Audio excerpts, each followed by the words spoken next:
Hi, my name's LeAnne. I'm a grateful believer in Jesus Christ who has struggled in the past with alcohol and drugs as a means to deal with and numb myself from shame and fear and loneliness. Growing up, we were very active in the church. We had an upbringing. My sister is 19 months older than me. My brother is 6 years younger than me. My parents were youth pastors, or the youth leaders at church, and then going on, my dad was a deacon. We were always very involved in church, so always told that we were loved, picture perfect, if you will, and I have some great memories from my childhood. I always, however, felt like I didn't belong. I even used to tell people that I was adopted. I don't really know where that came from, but I'm not. I look just like my grandmother. But just always had that kind of underlying feeling of loneliness. And I don't really know where it came from, but the why isn't important, as important as knowing where I am now, knowing that I'm a beloved child of God. My first experience with alcohol, I was 14 years old. I was with a friend, and it wasn't enjoyable, but for some reason it kind of stuck. I think I found it as an escape, a way that I could not exist in the reality of who I was, which was uncomfortable and anxious. And so I think I just, as I put myself in situations going forward where I didn't stand up and speak out whenever people were doing things that I knew was wrong, I just found myself just kind of going along with the crowd. At the age of, I believe it was right after I turned 15, I was sexually abused by a friend. It took many years for me to acknowledge that for what it was, because I felt like it was my fault. It was 25 years it actually took me to recognize that assault for what it was, because I felt like I could have and should have done something differently. Going on from there, I continued to remain silent about that sort of thing. I never stood up for myself, even whenever I felt like I really should. And I continued to drink in casual social situations and probably put myself in a lot of very bad situations as a result. When I was 15 years old, I found myself pregnant, and I was terrified. I had no idea. As silly as it sounds, like I didn't know how I got there, but I knew how I got there. But I didn't know what I was going to do. So my mom took me to the doctor. I didn't know what I was going to do, meaning that I literally was kind of numb to the whole situation. I just really felt like I was living outside of myself. My mom took me to the doctor, who questioned why I didn't use protection, something that I didn't really even know much about. And then a friend offered me an opportunity to get out of this situation, which I explored. And on December 31st, my sophomore year of high school, I was 15, I snuck out of my parents' house and I had an abortion. And in my mind, I had a situation where I just wanted it to go away. I just wanted it to be gone. Not it be gone, I don't mean that like that. I mean, I couldn't believe the reality of the situation that I was in. It didn't feel real. I felt completely numb. And I just wanted it to all stop. But the problem was it didn't stop there. When I left there, I felt more empty in my heart than I ever had. I know I hurt a lot of people. I know I damaged a lot of trust. from there, I found myself in a lot more situations where I just wanted to numb myself. I was so ashamed of what I had done. My parents and my family were all, I knew that they loved me. They always told me they loved me, but there was a lot of tension. My father in particular wanted to know who took me across state lines as a minor, something that I stayed silent about because I felt like I didn't want anyone else to be responsible for the choices that I had made. So my parents took us to what was described as a Christian counselor. I can only imagine looking back that my parents, they were going through a lot, obviously, marital problems, a lot of family problems, things like that, with all of this going on. And this Christian counselor talked to me, aside from everyone, the rest of the family, and asked me questions leading to making me call myself a murderer. And that was the extent of my counseling,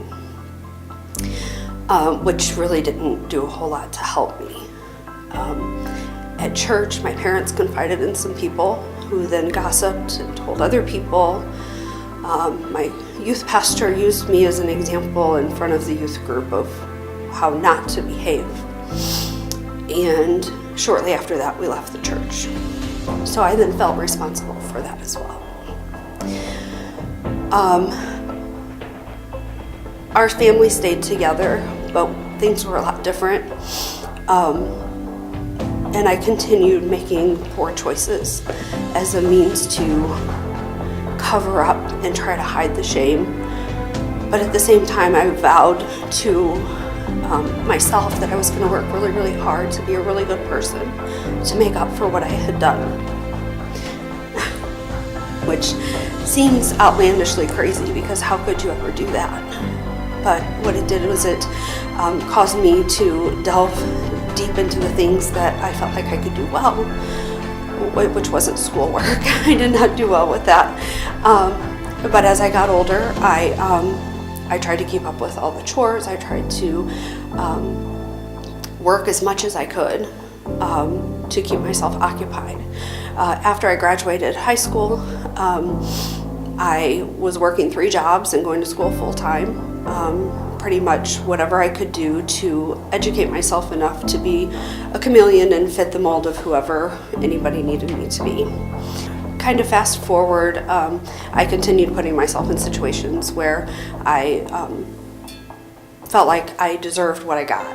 I felt like the people who treated me badly, boyfriends or whatnot, that's kind of what I get, right? I mean, what else could I expect? I had health problems. That was what I felt like I deserved. I didn't stand up for myself. I went into a very codependent way of living where everything that I did was for someone else or for the way I expected or wanted someone else to perceive me. So at the age of 22, I met someone and got married. Unfortunately, it was a very tumultuous relationship, and he was abusive in many different ways, very verbally abusive, sexually abusive, physically abusive, and very manipulative. The marriage lasted about 5 years, at which time I finally for once stood up for myself and I got out. But I didn't have the support of everyone that I hoped I would. The validation that I constantly looked for in others, in my family, in other people, was just someone to tell me that everything was going to be okay. But nobody would do that, because the only person that can do that is God. And He tells me that I am okay just being me, no matter what I've done, no matter who I've hurt, no matter choices I've made. So after about 6 years of very codependent living for everyone else, I found myself in some medical problems, and I needed to not drink so I could find out exactly what that was. And that's when I realized that I had a problem with drinking. not whenever I was drinking in the mornings on my way to work, or just any morning, or every night. It was when I realized that I couldn't stop drinking. After all, I had a house, I had a job, I had paid my bills, I had a car. What I know now is I was a very high-functioning alcoholic. The irony is that I didn't lose anything until I got sober. I mean, I lost a lot of things throughout my life, but I lost my house, I lost my job, I did not lose my car. I lost all those things that make us seem like we've got it all together. And that was really hard. But what I found was a program called Celebrate Recovery. I was involved in a secular program, which was very helpful for me, but I knew that there was underlying reasons. I didn't just drink to drink, which I don't believe anyone does, but I just felt like I needed more. I needed a deeper healing. I needed a deeper understanding of why I was doing the things I was doing. I needed more healing. So I sought out Celebrate Recovery that had been introduced to me several years prior.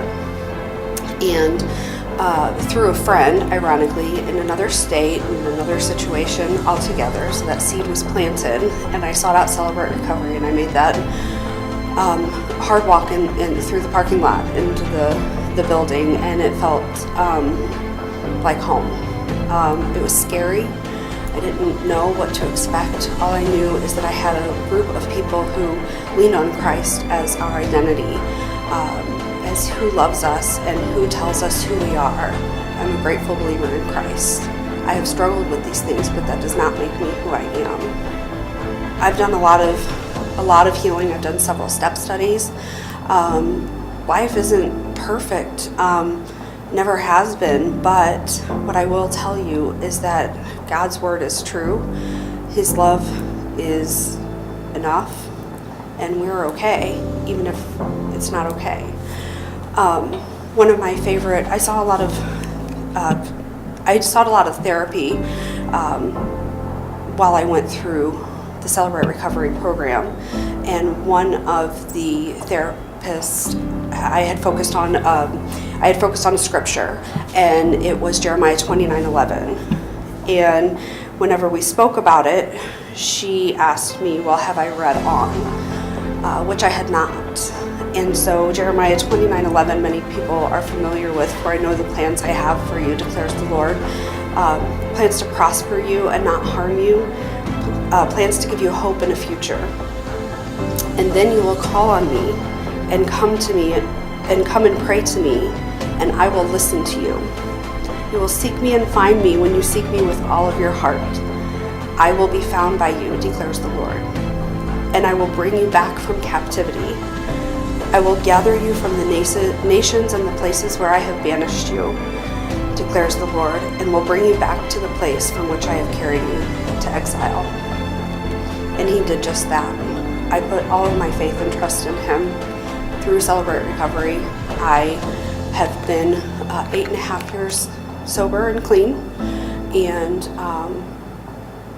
there's a whole nother story of how I met my husband through Celebrate Recovery. I have a 5-year-old daughter, and he has definitely brought me out of captivity, and I'm thankful for that. Thank you.